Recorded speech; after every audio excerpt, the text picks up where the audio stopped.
Do you want to discover more joy, peace, and freedom with food exercising your body? Here we bring a compassionate, holistic, and sustainable approach to fitness so you can fully enjoy the life you want and express your unique self with the world. I'm Michelle Roscoe, and I want to help you find fitness freedom. I'm so glad you're here. All right, welcome to the Fitness Freedom Podcast, everyone. I'm excited, very excited, because today I have a special guest, colleague and friend, Amy Ackermann. She is a coach and consultant who specializes in menopausal health. And we are here today to talk a little bit more about menopause and highlight her expertise and knowledge so that you can benefit from it as well. So welcome, Amy. Glad to have you here. Thanks so much, Michelle. I'm really glad to be here. Yeah, we met this year, right? Was it this year or last year in March? It was this year. It seems like, yeah, it was in March at the International Women's Day gathering at Women United of Daytona. Yeah. Yeah, that was an event you sponsored, and we ended up striking up a conversation and then getting together and talking a little bit more. And I really like to hear about, you bring so much to the table from your years of coaching and consulting, your background, and this pivot into menopause. I'm really excited to talk with you today about it. But you can speak more to your own background and life experience. So can you tell us a little bit more about your background, your story? Yeah. Excuse me. Yeah. So I will say that this isn't necessarily said a whole lot, but I'm a almost 58-year-old middle-aged woman who's had a journey primarily of privilege and with some little bobs and weaves sort of in there as well. And so I'm at a point now in my life where I'm able to sort of channel all of that knowledge and wisdom and kind of funnel that into ways that are of meaning for me and for other people. I started a million years ago with a degree in counseling and thought that I wanted to go and do counseling for families. And I did that a little bit and realized that that's some heavy stuff. It's super important, but I'm not the right person to be able to do that. And so I shifted into what I call the human end of business. And so I moved into human resources and organizational development and design and worked within organizations for over 30 years in human resources and OD. And from my last employer in early 2020, I left that organization after a merger acquisition situation. And I thought, well, I'll breathe for a minute. And I became a certified coach in 2013. And I thought, well, this is a great time to start putting out that shingle specifically, though I did coaching through my professional world and a little bit on the side with some friends here and there before that. And thought, wow, it's a great time to start a company. I'll just breathe for a little bit, relax, sort of lean into the new thing. And then this thing called COVID hit. And that made things a little bit tricky, and yet also gave me time and space to just sort of play and do things well and not so well. I think in the COVID years taught us a lot of things, but also taught us a lot about perfection and sort of how that can really be detrimental in some ways. And so I'm really, in some ways, grateful for that time period, which allowed me, as I said, that space and time and some ability to sort of practice and throw some stuff at the wall. But I created Core Endeavors, coaching and consulting at that point with a partner. And Holly and I were really focused on helping individuals and organizations move from what's now to what's next, kind of that change management transition kind of thing. And continued to find that people who identify female were our biggest fans and followers and clients, and organizations that had predominantly women or a large sort of female contingent within them, or at least a loud and vocal one. And so that we would get involved with sort of culture-oriented kinds of things there. And Holly went back to social work, which is her passion. And so I was doing Core Endeavors by myself. And then over these last couple of years, menopause really rocked me. I thought I was super informed. I knew kind of what to expect, quote unquote, and many symptoms and things that I wasn't aware of, wasn't anticipating, really caused me to think differently and sort of conduct my life a little bit differently. And so much so that I've now moved into doing menopause focused coaching and consulting to help primarily cisgendered women, but people with ovaries to sort of navigate that change in a way that works for them and to help advocate within organizations for supporting menopausal women during that time period, which can be anywhere from 2 to 10 years for people. So it's really challenging. So Yeah. it's really rewarding work and it gives me personal fulfillment as well. Yeah. Well, that was very comprehensive and so helpful to understand your background. It makes me excited to hear just how you're using your own experiences and your expertise, because it's not just anyone who's just gone through menopause, but you Yeah, have a background in coaching consultant. You bring so much to the table. I can see just from the work you put out and from talking with you. So someone with that skill set to be able to bring that help and support into the world is makes me happy to know that it's out there. And I also appreciate how you use the term cisgendered or who identifies women because it is not just one group, right? There's so much diversity. absolutely. And I Yeah. will say that's something that I don't want to say struggle, that maybe is a strong word, but I'm really tuned into trying to represent that in a way that makes sense. It is cisgender women who are going to predominantly deal with the main or major impacts of menopause. Hmm. And other people do. Anybody with ovaries, even transgender men who may Yes. have some hormonal support that's sort of tamping down that estrogen, but those that estrogen is strong in those ovaries really sort of regulate so much within bodies that have them that they can have some sort of tweaky symptoms that Hmm. may be sort of pseudomenopausal. The other thing that's interesting is that cisgender men who have had testosterone suppression, prostate Hmm. cancer, that kind of thing, can have menopausal symptoms too. And that's because the estrogen is sort of able to sort of take over a little bit, even a little bit that they have. So when we talk about menopause, it's not just half the sort of assigned at birth population, but it reaches beyond that, at least from a Yeah. seasonality standpoint. Yeah, I think that is a misconception. We associate testosterone with men, estrogen with women, but we all have all of the hormones in Yeah. our bodies just to different levels.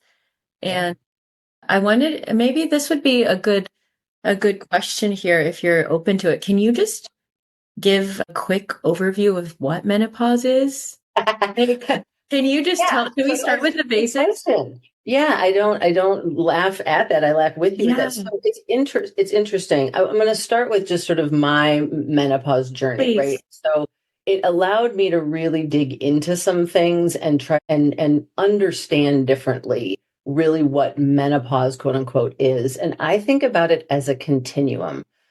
So there's what I call sort of pre-menopausal. This is where you're sort of early in your sort of puberty plus years before probably age 30 to age 35, but ages are sort of Hmm. relevant and irrelevant with all this stuff.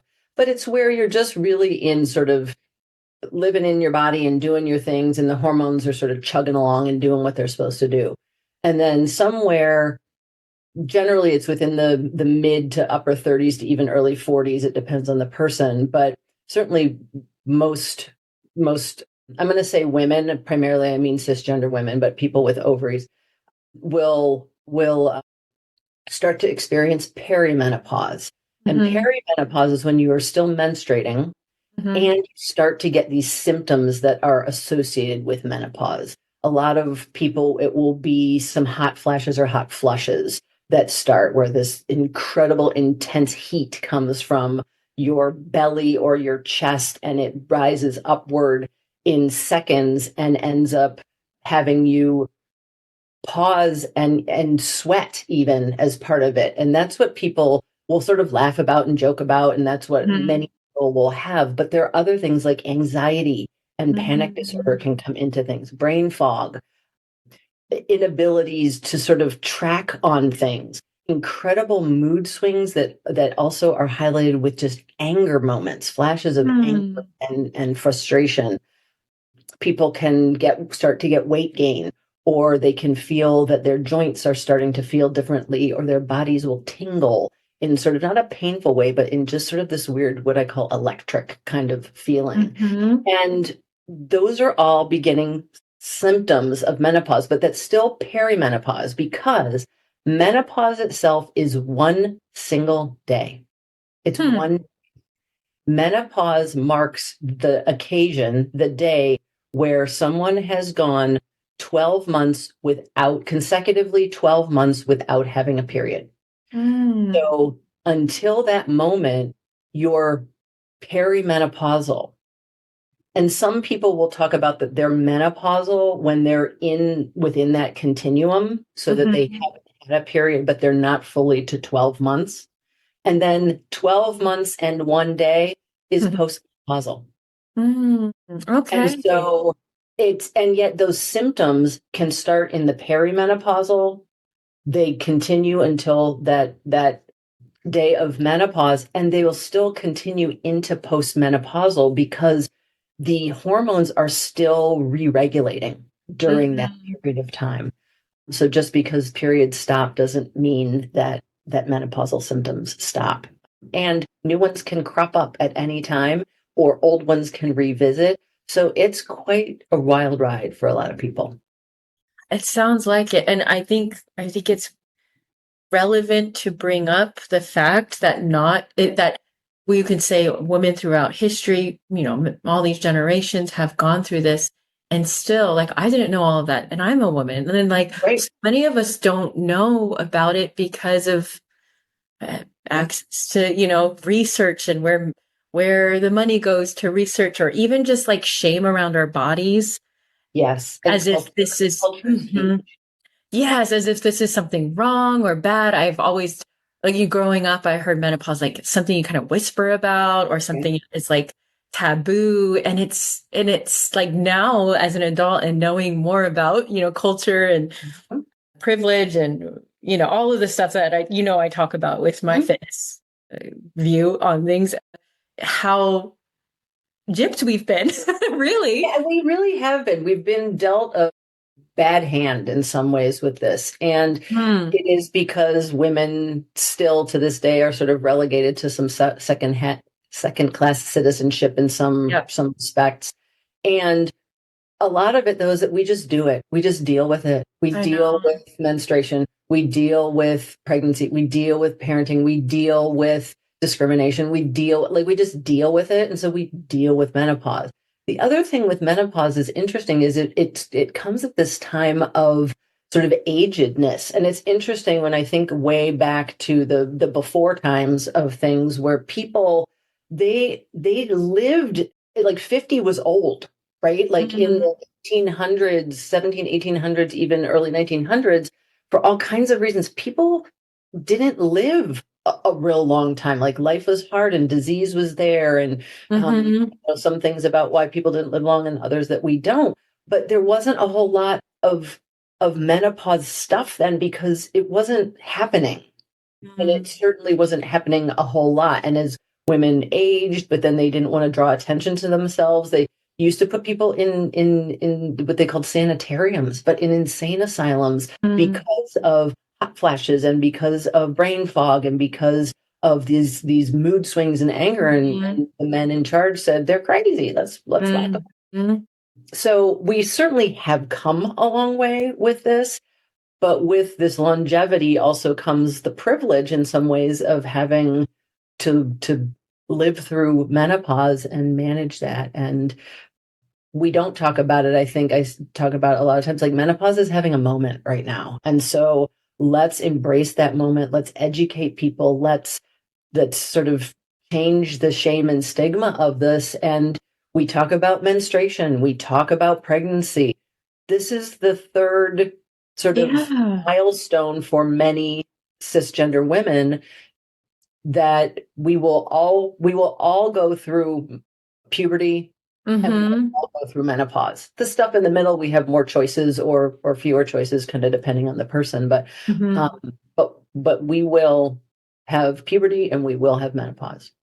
Yeah, and that's why I'm so happy to highlight you and to have this conversation with you and get spread the word out because it needs to be done. Like Yeah. we need people like you to be talking about this, to be shedding those misconceptions and giving us more knowledge and skills around how to handle it. I know that's what you're doing. So, Yeah. what would you say? I know we've kind of already said you've taught us so much already, but what would you say are some of the biggest misconceptions around menopause in our culture, and maybe even what we can do to reverse Yeah. that, to take our control back, to take our power back? Because I mean, there's nothing wrong with our bodies, right? There's not. And that's one thing I would say from a take the power back is to not feel shame around this. It is Mm-hmm. natural. It happens differently to every person, maybe in different ways at different times, but it is natural and it will happen. And so if we're in denial about that, if we're embarrassed about it, you don't have to have, go all full disclosure on people about this is everything that's happening, but but certainly to say, hey, I'm in menopause and stuff's happening and I'm dealing with it. And I appreciate your Mm-hmm. support.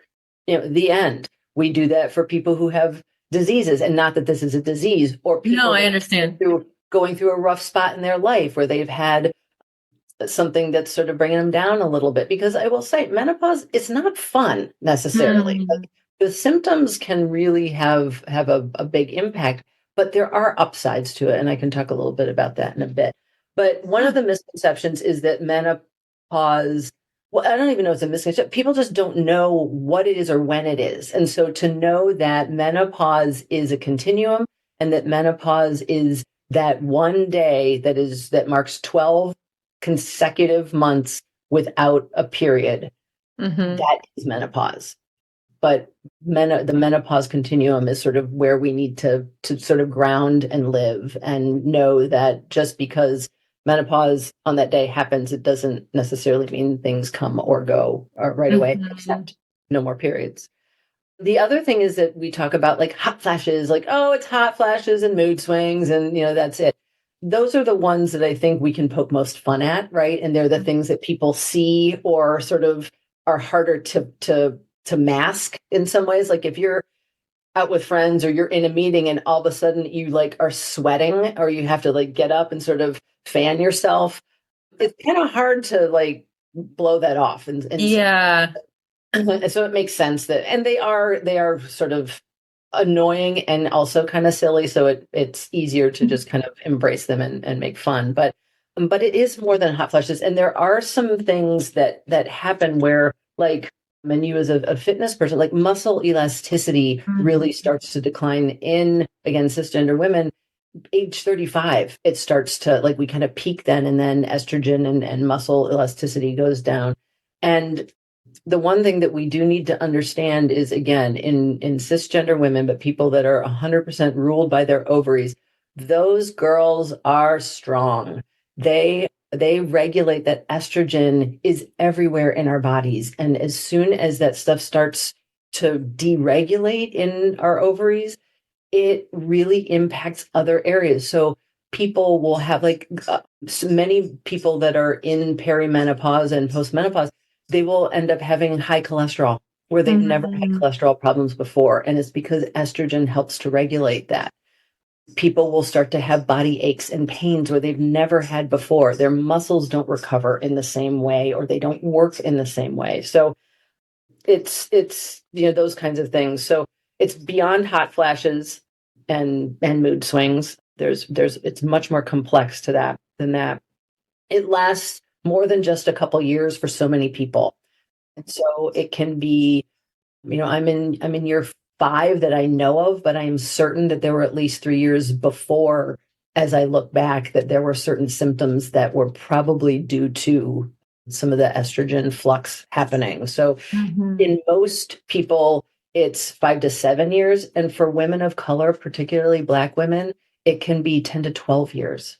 Mm-hmm. So we need to understand that once we start feeling symptoms, it's better, easier in the long run to embrace that and to say, let's strap in and we'll ride the roller coaster, but for most people, it's many years, not many months kind of thing. Yeah. The other thing, and I'm not an expert on this by any means. What I'm saying is not medical advice or any of that, but hormone therapy, it used to be called hormone replacement therapy, but it's not fully replacing.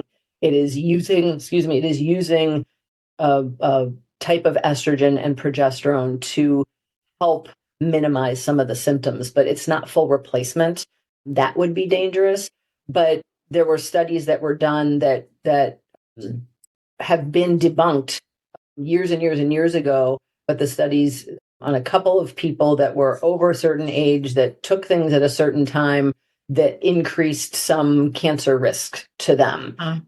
And so all OBGYNs and people were like, nope, we're not prescribing.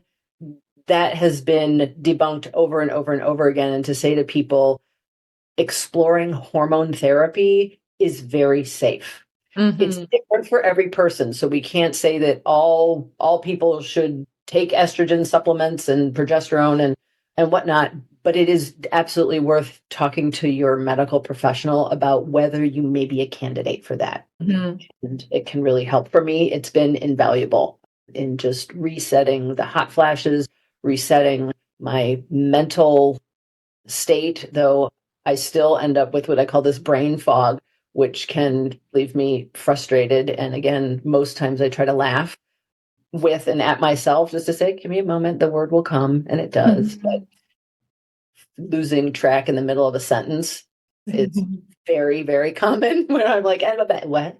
I don't know. Oh no, I did that already. It'll come back, right? So anyway, so hormone therapy is not necessarily dangerous. It's not for everyone, either because of personal beliefs or because of medical situations, but it is absolutely safe to explore and to talk about it. Menopause doesn't just impact physical health, it does impact mental health. And so I was saying brain fog. A lot of women can develop depression. People can feel like I had a client that said, I think I have adult onset ADHD. And I said, you might. And yet that's not very common. My guess is what is perimenopause. My guess is fluctuating and it's leaving you feel like you're in sort of anxiety at times. And sometimes you're practically comatose and that you're having a harder time regulating your energy levels, both body and mind energy. So it really affects all of us, all parts of us. One thing also to think about is it's making sure that when you're fairly sure that you are in perimenopause, it's really to talk to your doctor. Let them know what the symptoms are that you're having, because there are things that they'll want to make sure are sort of checked off the list with you to make sure that you are doing this in the most healthy way for who you are and how you are with that.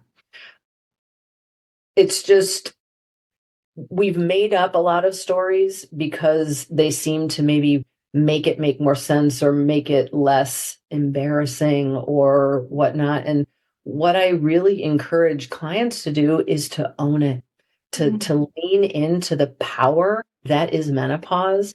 These ovaries that we were blessed with really can cause us a whole lot of challenges, but they are our womanhood, as it were, at least for cisgender women. And I'm not saying that's the only way to be. Yes. Now, but for people who identify female that have ovaries, that is the biggest power and the biggest sort of blessing that we have.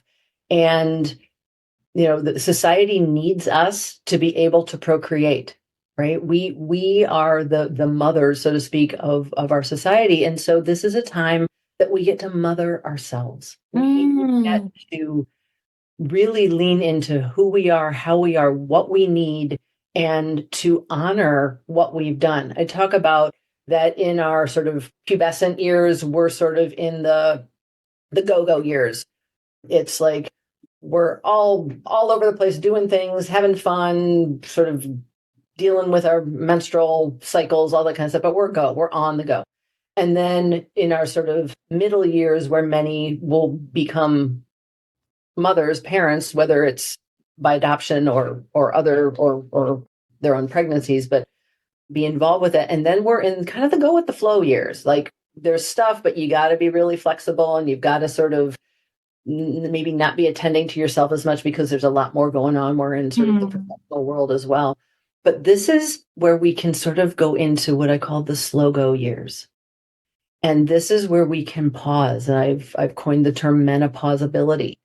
This is our ability to pause and to get right with ourselves and to put me is the first two letters of menopause. And so this is a time that we can honor ourselves as much as we can, right? Like, yes, the world still goes on and on. Yes, we still have responsibilities and obligations and accountabilities, but it's okay. Like, no is a complete sentence. I don't want to. You don't have to have an excuse. You want to be kind, right? But it's fine. And to really listen to our bodies and give them what they need, because for so many people in their 40s, 50s, and beyond, if they do have children, those children are moving on outside of the nest in a different way. Our relationships with our partners are likely differently established, or we have a different kind of a connection if it's sort of a newer relationship.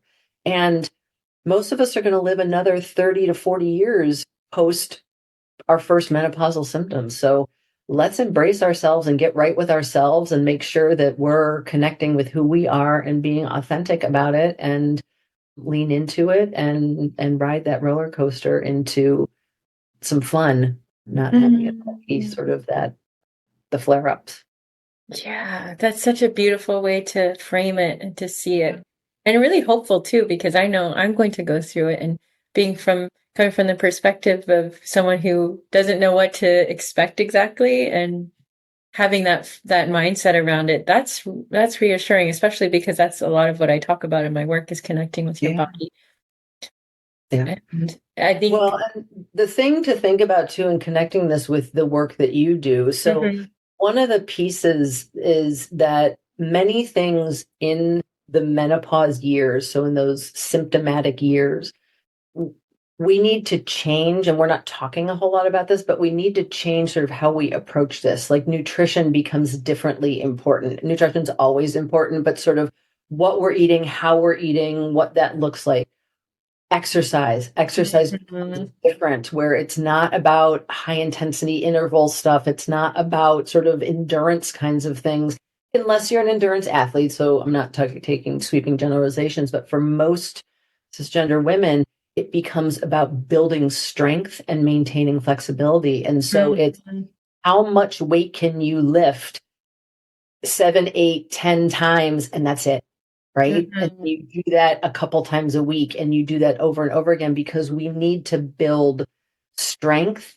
Toning will come from that, but it's about building the strength and feeling confident in our bodies and building that strength and flexibility early on. So it's just a woman I talked to, and she's like, I feel kind of like I'm in a power lifter, but I only do like twice a week, like 12 of each thing, and it takes me 20 minutes and I'm not really sweating, but she's like, I really feel it. Like I can lift more now than I ever have.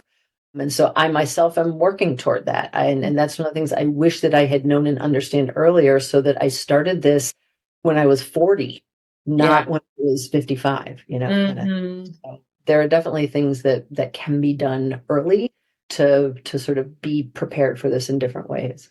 Yeah, and I want to ask you more about that. But before we get into that, I really just want to highlight what you're saying about those shifts in life, like the puberty, of course, our 20s, 30s, and then motherhood for some, and then going through this. I think, and then I know from, things that I see and hear in my own work, people who, when their bodies are changing, and it is difficult. I'm not going to deny it. There's a difficulty to it. So I'm not diminishing that, but there is this idea that, oh no, my body's naturally gaining weight or my body is changing, where there is such an emphasis for women on being attractive, on being young, on this patriarchal idea of what a woman should be. And I think being able to embrace menopause, like you're saying, and like tap into the richest of your body and yourself through this process is so, I mean, it's like a kind, like a smiling middle finger to the It patriarchy, is. right? And I Yeah. think that's why it's so important, like the work that you're doing. And I just want to highlight that because yes, it's hard. I can imagine it's hard when your body's changing. You're like, what's happening? Like, this And is you not don't understand it. Like, or even if you understand it, you can't do anything about it. Like all the stuff that I've done is, yeah. yeah. Yeah. So you're just practicing that acceptance and like embracing what you Yep. have. I know that can be difficult, but I would love in the future for the narrative to change more and more to like, hey, you have nothing to be ashamed of. Your body is so powerful. Like you Yep. have power to create life and beyond, like you have so many skills and you've learned like just Right. embracing what it is to be a woman and Yeah. accepting it and glorifying it rather than making it something shameful. So Well, yeah. and it's not like that in all cultures, right? Like in sort of Yeah. our Western American culture, it's not, but there are many cultures in other countries where females are exalted and are revered and are the wisdom, the wisdom bodies of those cultures and things. And we have that and we can lean into that ourselves. I mean, that's the thing people say, what's the upside of menopause? And it's hard to sort of articulate that because there are all these symptoms and it can feel sort of Right. oppressive at times. And in coaching, one of the things, regardless of who I'm coaching and we have choices, right? We, even when things suck, there's still our choices. We can choose how we show up and how we respond. We can choose our mindset. And so if we come into this every day saying, ugh, this sucks, ugh, I feel Mm-hmm. crappy, I wish this was over. Ugh. And don't get me wrong, there are days or moments that happens, Yeah. but we start to believe what we tell ourselves. Mm-hmm. And so if we're constantly saying, I don't like this, I wish this was different, I whatever, then we start to believe that and that starts to become the overarching truth. And Mm-hmm. the reality is there, like with any other thing, there are better times and there are worse times. And so when it's not a great time, sort of cocoon and do what you need to do to sort of to give yourself the support that you need. And when it's not, then go out and be you, whatever that means. You mentioned something really important, and that's that acceptance. It doesn't mean you have to agree, right? Like it doesn't mean that you like what's happening. Mm-hmm. But when you accept, there's a different approach in your mind and your body that happens. And there's a softness and a stillness to that. And there's a possibility that sort of comes instead of sort of walls that come up. And so as much as we can accept, even if we don't like it, the more opportunity we're going to have. And with menopause, a big piece of this, that of what impacts the overall experience is stress. And we talk about that through life, but cortisol being the big stress hormone is also regulated through estrogen for people with Mm-hmm. ovaries. And so as that estrogen sort of wanes and goes away, the stress is still in our bodies and is still happening to us, but we lose a tool to deal with it, a sort of a natural tool. And so that means that we have to be differently tuned into what's happening to us and around us and regulate that stress. And that's where things like high intensity training and sort of a lot of this stuff, especially if you haven't done it sort of your whole life, that stresses your body and that adds cortisol. And so a lot of Mm-hmm. people will say, well, I'm exercising and I'm doing all this cardio and I'm doing all this stuff and I'm gaining weight. It's because Mm-hmm. your body is taking that as a stress response and it's holding on to fat and it's sort of conditioning you to be able to handle the stress that it thinks is going to come. So it's Mm-hmm. really a whole different kind of approach for most people, Mm-hmm. what it is. But it's trying to minimize, and what I talk about with the five menopause mainstays are five areas that is important, especially for menopausal women to focus on, and they're good for all people.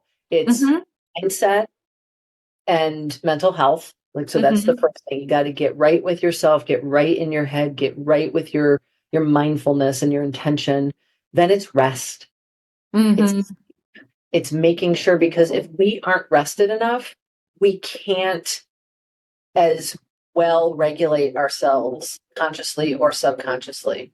I don't know if you can hear, there's a jet going over my Yeah, house. I think we're both hearing the same one. It's okay. Happens. Life happens, right? But so it's mindfulness and mental health, it's rest and sleep. And so Hmm. those are the two first foundational pieces. Then I get into community. Who are your Mm. people? Who are those folks that are going to support you? Who are you going to be truthful and kind with you? They're not necessarily going to tell you what you want to hear, but they're going to sit with you. They're going to hold space with you. They're going to help you figure out what's going to work for you. And then the fourth one is nutrition. So, what are Hmm. you putting in your body? How and when are you eating? What kinds of things make you feel good? How are you sort of tapping into those intuitions? And then the fifth one is exercise and movement. And it's not that any of these are more or less important, but we tend to go to exercise first. We're just going to exercise it.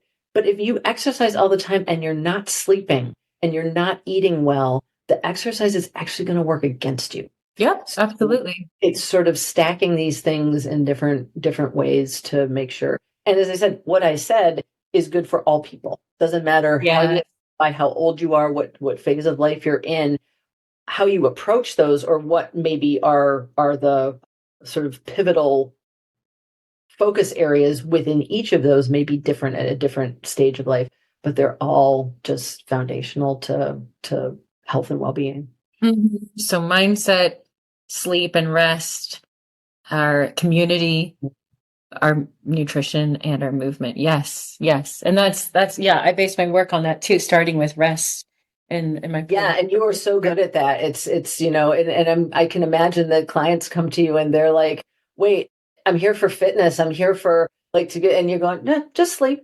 Make sure that you're getting enough rest, whatever." And it's true Yes, it is. until you fortified yourself and sort of given yourself that ability to be really rested and Hmm. focused. It's not, you're not going to stick with it, right? You're going to fall off the wagon, as they say. And it um, hurts. It and doesn't your feel body's good. not going to respond. Yeah. Yeah. Yeah. Yeah.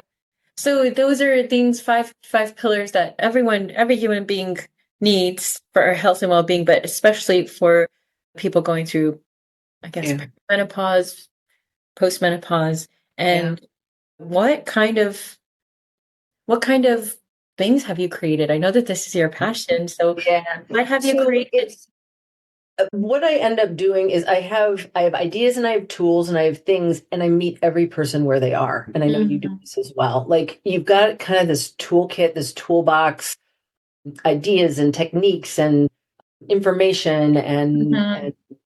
mobilities and all this kind of stuff. And one size does not fit all. So even Mhm. though we talk about these mainstays, these pillars, it it's really getting curious and getting to know the person and understanding what's important to them and what their lifestyle is like and what they want to try to maintain and what they're willing to accept and sort of all those kinds of things. So it is meeting people where they are and giving them permission to fully be themselves. Like, be who you are, because as soon as you embrace you, you can move through and on to whatever's next. But if you try to be something that you're just not able to be, it's just going to be frustrating. But to give a couple things, so in mindfulness and mental health, if you know that you have a tendency toward anxiety, if you know that in regular world without menopause, but if you know that you have a tendency toward anxiety, if you know that you have a tendency toward sort of higher stress and responding in ways, it's really understanding that and starting to focus on one or two things. So if you don't have a mental health provider, you may want to get one, Mhm. right? You may want Mhm. to, because your body is totally different, and having somebody that can sort of go along in that way could be helpful. And a lot of people talk about, I'm not going to meditate. I'm not a meditator. But mindfulness is a little different than meditation. Meditation is part of that. But if you can take a couple times a day and do 3 to 5 really intentional, focused, deep breaths, it Mhm. will change how you experience life. Mhm. I do it first thing in the morning.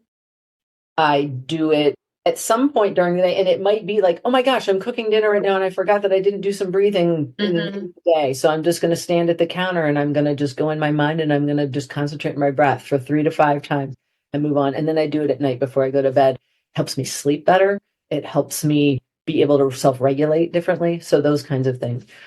With the sleep, it's having good sleep habits. It's turning off screens. Like the one thing I can tell people is turn off your screens an hour before you're going to go to sleep. So that turning off your TV, it means turning off your computers. It means getting an old-fashioned book, not a Kindle, not, a tablet kind of thing, but getting an old-fashioned book, having a conversation with somebody, just chill, listen to some music. But the screens really mess with us. That can be a big deterrent for sleep. It's also try to go to bed and try to get up at about the same time every day. That can be hard because insomnia is a big part of menopause for a lot of people. But even if you have that, just still try to get up at the same time that you would every day.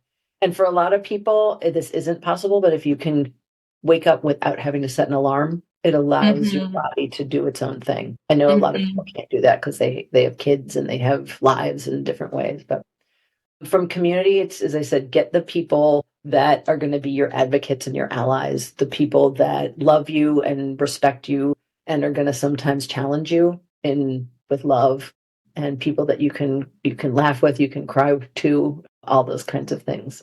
It's super important. Nutrition, it's, unless you're really very, very active, we need to start eating fewer calories as we get older. Not a lot, about 100 calories less per day, per decade kind of thing. So you want to kind of pull back a little bit.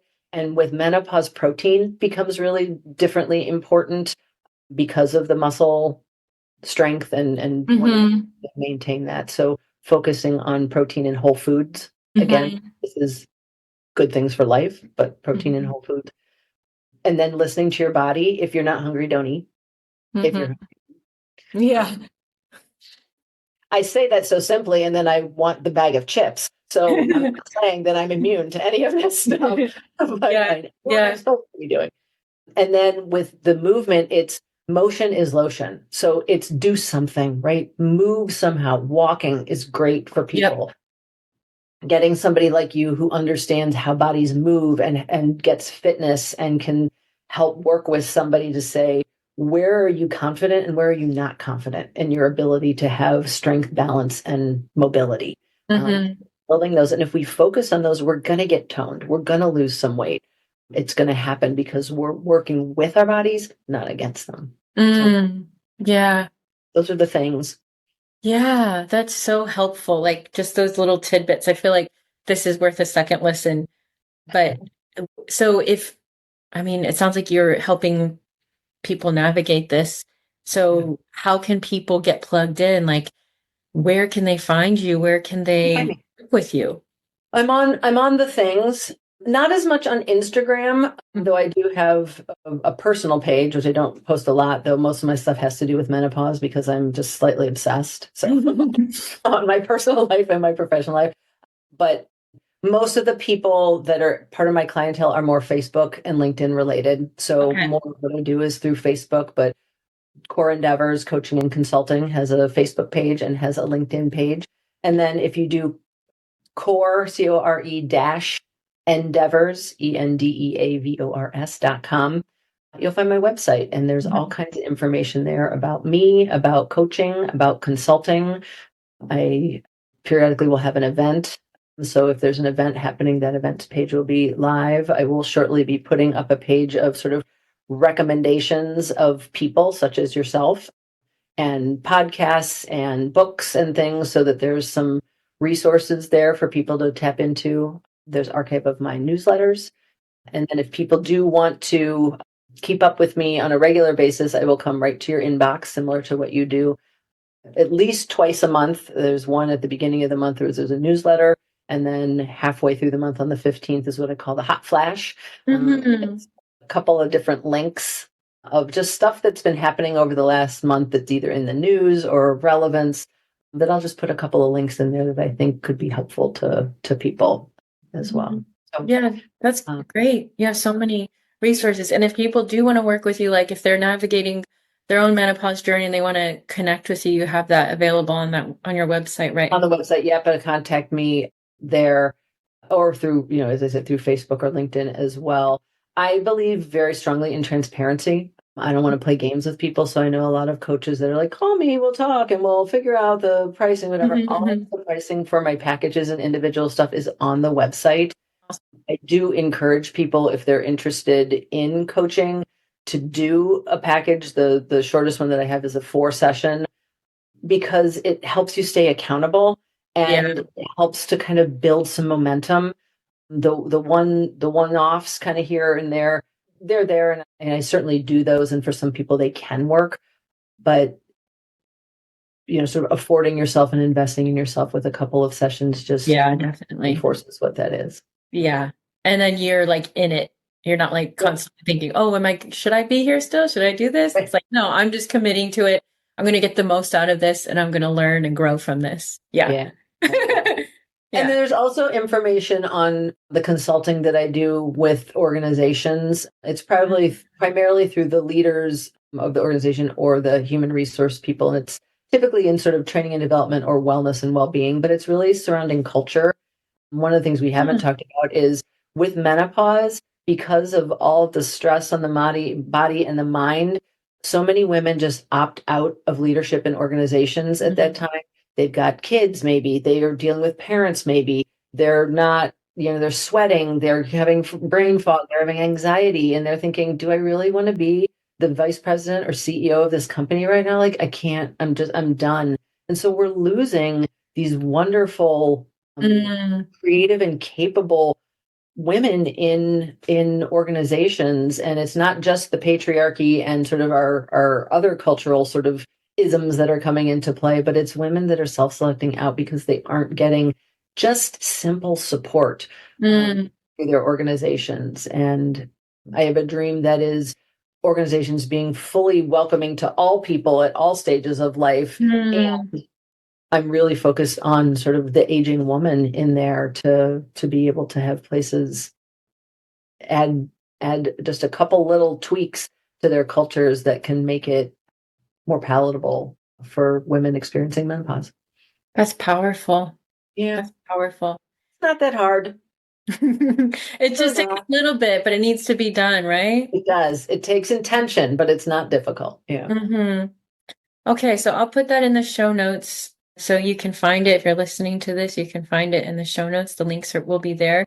And I just want to say a massive, massive thank you for sharing your knowledge, your background, your story, your expertise. This feels like it's been a masterclass on menopause and health and how it's related to everything. So I appreciate this so much. Thank You're you. welcome. And I will put in a plug also for folks that what Michelle does and how she approaches things is so holistic and so gentle in all the right ways. And if you are at any point in life, but certainly if you're someone who is entering some menopausal symptoms, she's tuned into this and really can help you meet you where you are and get some of that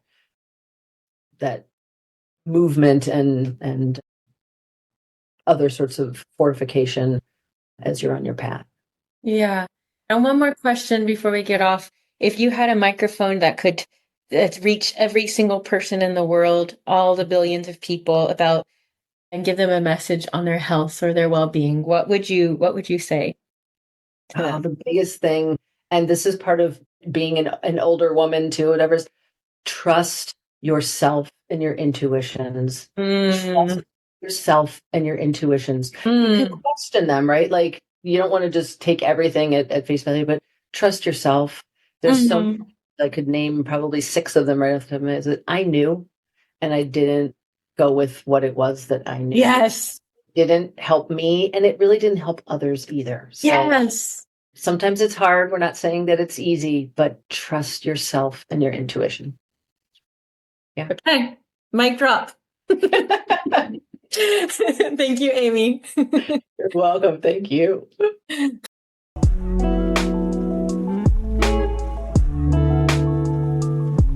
Hey, you reached the end of of this episode. Thank you so much for your time and energy listening to this. I appreciate it so much. If you would be so kind and generous as to leave a positive review for this podcast, it would mean so much to the growth of this so that more people can benefit from it. And even more, it would mean even more if you shared this personally with someone who you think would be able to benefit from this, who would appreciate and enjoy it. Please do that. Always feel free to reach out to me with questions or comments, michelle@mlroscoe.com, or you can find me on Instagram at michelle.lynn.roscoe. Always happy to hear from you. And if you're ready to commit, to take action to making your healthiest life from a place of already enough, join the 4-H method. Make your body your home, your health, your hero journey. The link is in the show notes. Like you, love you, Coach Michelle.